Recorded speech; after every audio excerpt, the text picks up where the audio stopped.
Hey everyone. So here we are. It's Thursday, my fourth and final commute of the week to Worcester. It's about, I think, 200 miles round trip. I'm putting about probably over 800 miles a week on my car, which is insane. But was the primary impetus for staying with an electric vehicle. I had been leasing a Model 3 for about 10 months or so. My lease 1 year was next week, the beginning of September. And I had put 25,000 miles on that car in that amount of time. My lease allotment was 15,000 miles a year, but that doesn't really make a difference. It's really, it's 45,000 miles over 3 years was what my contract was. And I thought I could do that. No problem. 15,000 miles, easy, right? No, I was already 10,000 over within the first 10 months. So I went back through Tesla and did a little bit of a application, get an estimate for a payoff if I were to turn the car in early. And because the price of the vehicle has gone up so much in the past year, I actually had equity in the lease, which means I was able to return it for $0 due. I literally brought the car to Tesla, I signed a piece of paper, they canceled my registration with that vehicle, and that was it. I just walked out. I was in and out of the service center in 5 minutes. It was crazy. Usually, I've never leased a vehicle before this one, but I would think when you try to terminate that agreement early, they usually find a way for you to pay up, right? But I had $0 due because of all the equity. So I said, what am I going to do now? I didn't want to drive this lease. I knew I was going to be driving all these miles this year. So I ordered another Model 3, which I still have on order. I need to cancel that and attempt to get my little deposit back. It wasn't a terrible amount of money, but it'd be nice to be able to get that back. Need to cancel that one. So I ordered this other Model 3. I then every once in a while would look at used Teslas here and there. Keep in mind the price of most of the used Teslas are very expensive. It actually makes sense if you're interested in getting one of these vehicles to just order it and just suffer for the 6 to 8 months it's going to take for you to get the car, because I don't really think in most cases it's worth getting a used Model 3 directly from Tesla. Now, I say that even though I purchased this Model S, which is 2017 75D, which means it's a 75 kilowatt hour battery. It's a little more range than the Model 3 standard that I had, and it's all-wheel drive, which is nice. That was also enticing. I saw this car come up at a local dealership, a non-Tesla dealership, by the way, outside of Boston, but that dealership sells mostly Tesla vehicles, other electric vehicles, Priuses, hybrids, all that stuff. So they're pretty knowledgeable. They were great over there. It's 1A Auto Sales in Walpole. Check them out. They got a nice inventory of used cars, which are in great condition. This car had 30,000 miles on it. It's 2017. I don't think it was taken out of the garage more than 1 day a week. It was crazy. The interior was perfect. There were no issues whatsoever that I had to worry about. And I've put probably almost 2,000 miles on it already in the past couple of weeks while I've had the car. And I've had no problem. So now, why did I get an electric vehicle? I could have turned my Tesla lease in and just bought a cheaper gas vehicle. Sure, not a problem. For someone that does an insane amount of driving, let's say I'm doing 1,000 miles a week, which is possible on some weeks. The amount of money I'd be spending on gasoline, you got to figure let's say I'm driving Kara's car, it gets 380 miles, let's say on a full tank. It costs about $65 to fill that car up, right now. And that's even with the drop we've had in gas prices here in Massachusetts. I'd be filling that car up maybe 3 times a week. Let's say it's $200 a week I'd be spending on gasoline.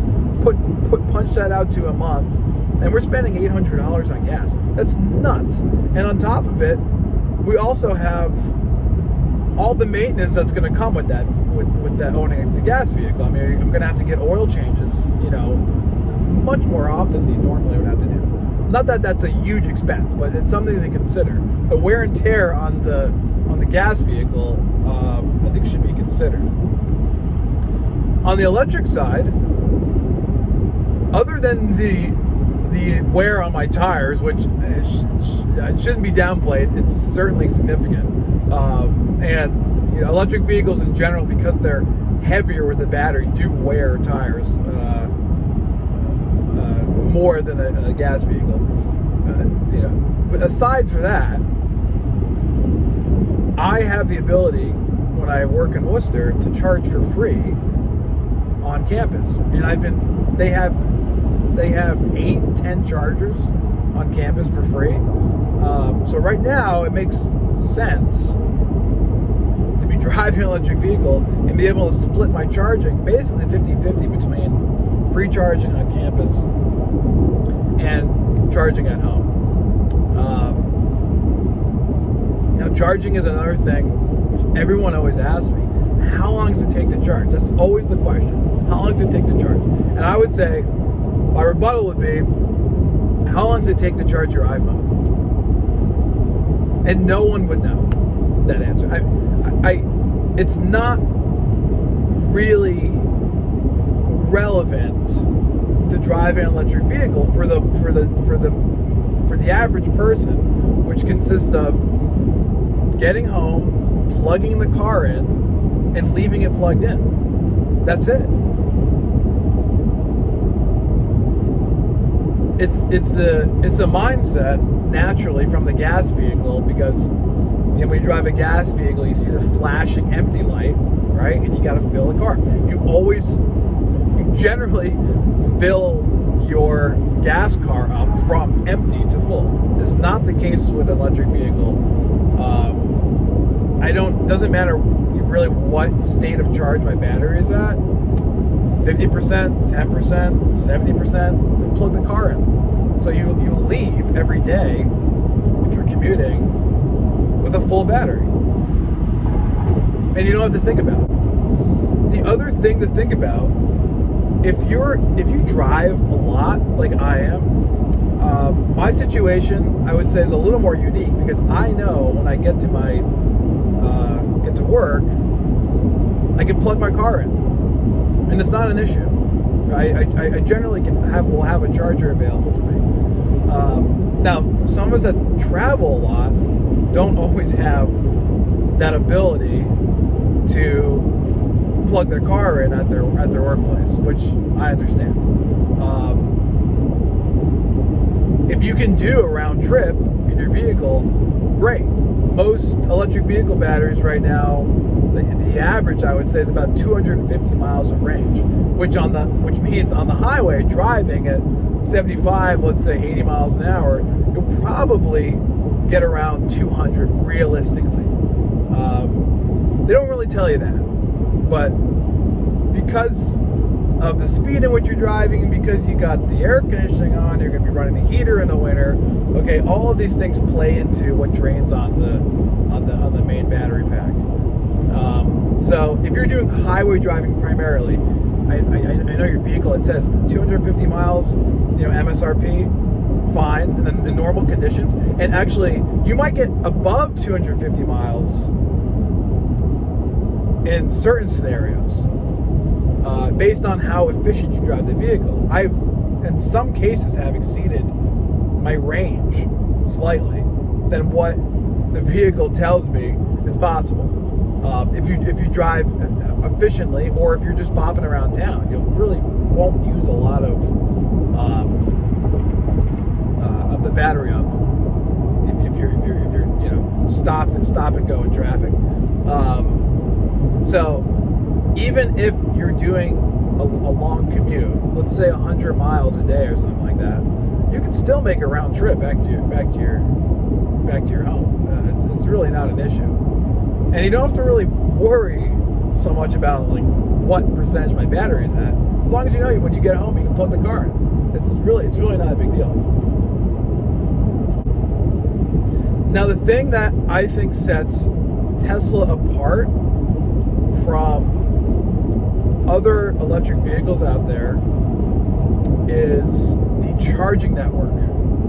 The charging network, in my experience, has been 100% reliable. I've driven all over the place, not necessarily in this car, but in my other Model 3. I drove to Florida in that car. I stopped to charge maybe 8 or 9 times along that way. I never had a single issue with charging. You pull up to the supercharger station, you plug the car in, within 5 seconds, boom, we're connected, we're going. If for some reason that station is full, or if some of the units are not working, the car will tell you in advance.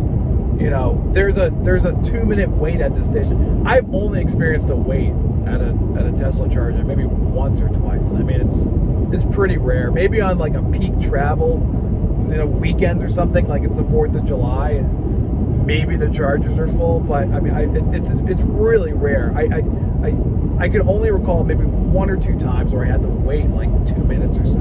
And even then, what Tesla does is it actually limits how much you can charge at that station if you're full. For example, you can only charge to 80% battery when they're in high demand, when there's lots of people using them. And then at 80%, you cannot charge anymore. So you can keep your car plugged in. You'll accrue an idle fee for sitting there with the charger plugged in and not using it, but you can't get any more juice out of the charger. So you're kind of forced to move, basically, and not leave your car there. That's the other thing. But this charging network is really unmatched right now, and I think it's going to be a real issue for other charging companies out there. I mean, there's companies like ChargePoint, Electrify America is another big one. Look at the sun coming through. Gosh, Electrify America is another big one. EVgo is another one. I mean, there's lots of other fast charging competitors out there for taking road trips, but Tesla really is unmatched. I mean, in terms of reliability, the other Electrify America is notorious for being having the largest network of fast charging. By fast charging, I mean the chargers you would use if you're taking a road trip, chargers that would charge your car in say 20 minutes or so, when you're traveling. They are notorious for not being maintained and also being unreliable even when you're there trying to plug in and charge your car. So when Tesla, I think within the next 6 months or so, opens up their charging network to other electric vehicles, I think it's going to be a real issue for these other chargers and charging companies out there. But regardless, if you're doing a lot of traveling, you need a reliable charging network. It's just the bottom line. You don't want to show up and maybe 2 out of the 5 chargers are working, and then if that's the case, you probably have to wait because it's just they would be more congested. So that's the one of the main reasons why I would go with a Tesla vehicle over a competitor. I think it's a really important factor for a lot of people. The second reason why I would go with the Tesla vehicle is because the automated driving system, like the advanced cruise control, or Tesla calls it autopilot, is easily one of the best in the industry. I typically drive, especially at in the evening, when I'm a little more tired. I'm driving home on autopilot basically the entire ride. I would say 80% of the time on the highway. The car will adjust for traffic. It'll stay centered in the lane, obviously. It'll slow down based on traffic. In this vehicle, the reason why I was enticed by this used car was that at some point the owner upgraded the software in it to enhanced autopilot, which is now I think something like $7,500 to upgrade the software. It's insane how much it costs. I wouldn't recommend spending that much money, but it was included in this car, so I said great. With enhanced autopilot, the car will change lanes for you automatically.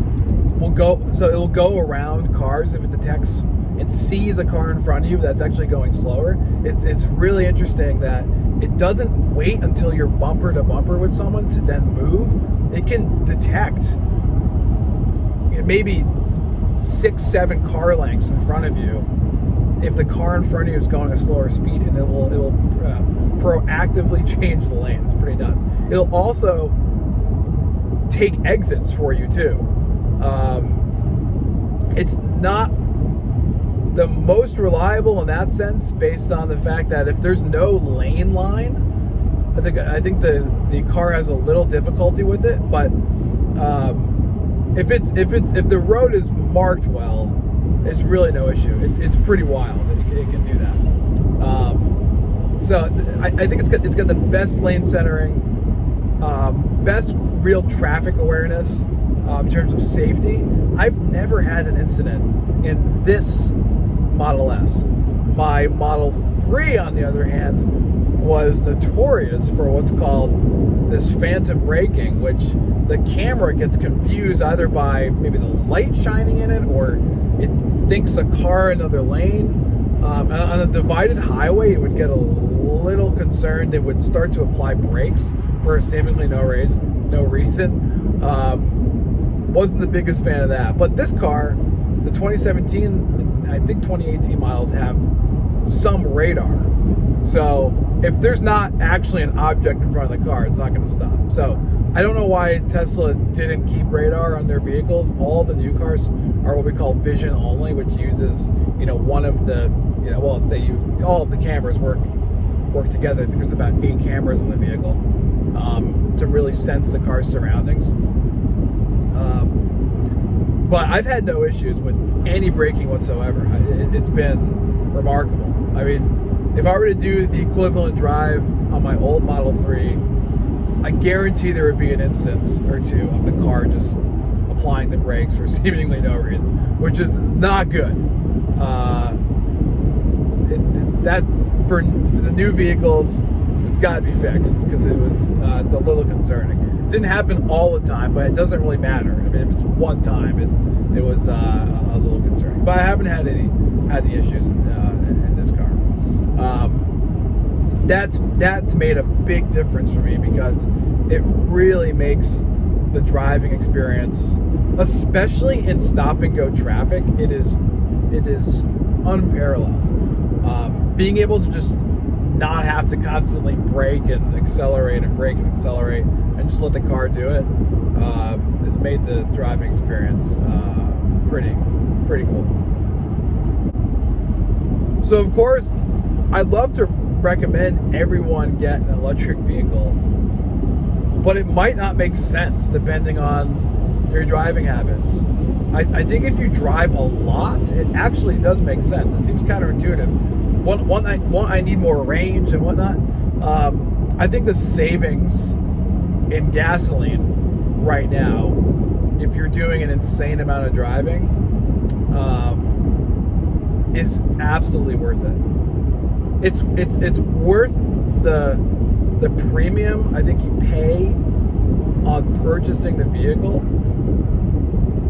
if you drive that much, because you will save money over time, even if you're financing these vehicles, your car payment is higher. And I read, this is insane to me, that the average car payment in America right now is something like $600, which is crazy.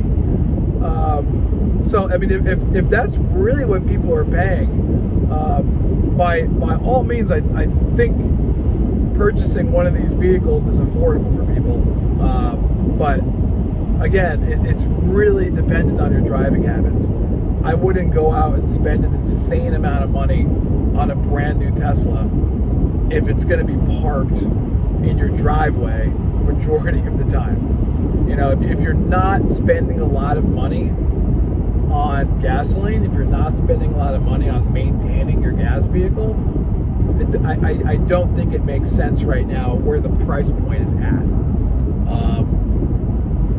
But if you're in your car a lot and you want a positive driving experience and something that's going to save you hundreds of dollars a month, I think it's worth it. I think these cars now are at a point where the technology is definitely good enough for people. The battery range is definitely good enough. 250, 300 miles of range, yes, is less than your gasoline vehicle, but what you don't have the ability to do with your gasoline vehicle is have a nice little pump in your driveway to fill it up at the end of the night, right?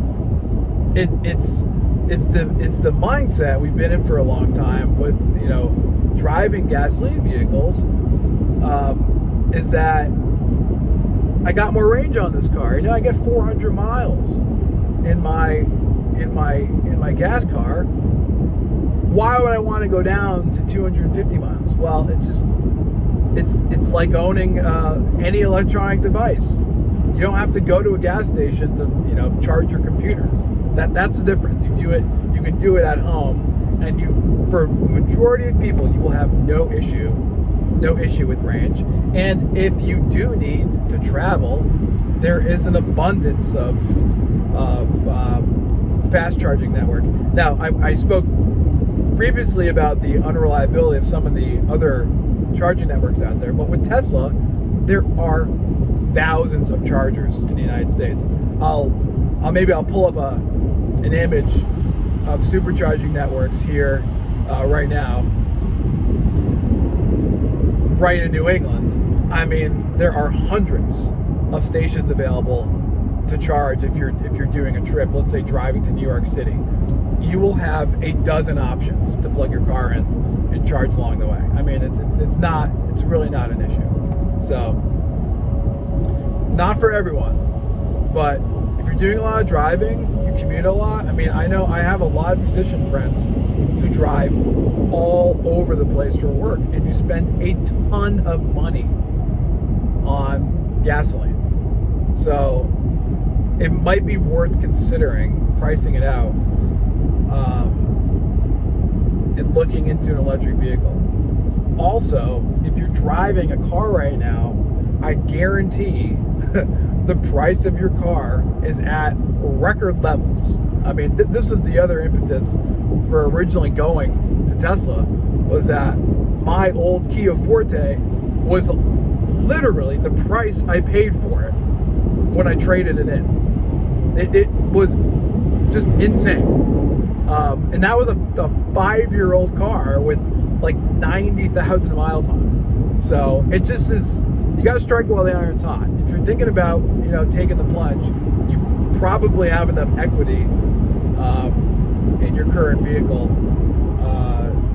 to make that shift.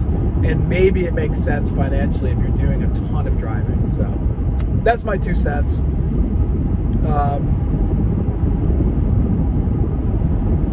Yeah. I still have 30 minutes left in this drive. Oh, help me.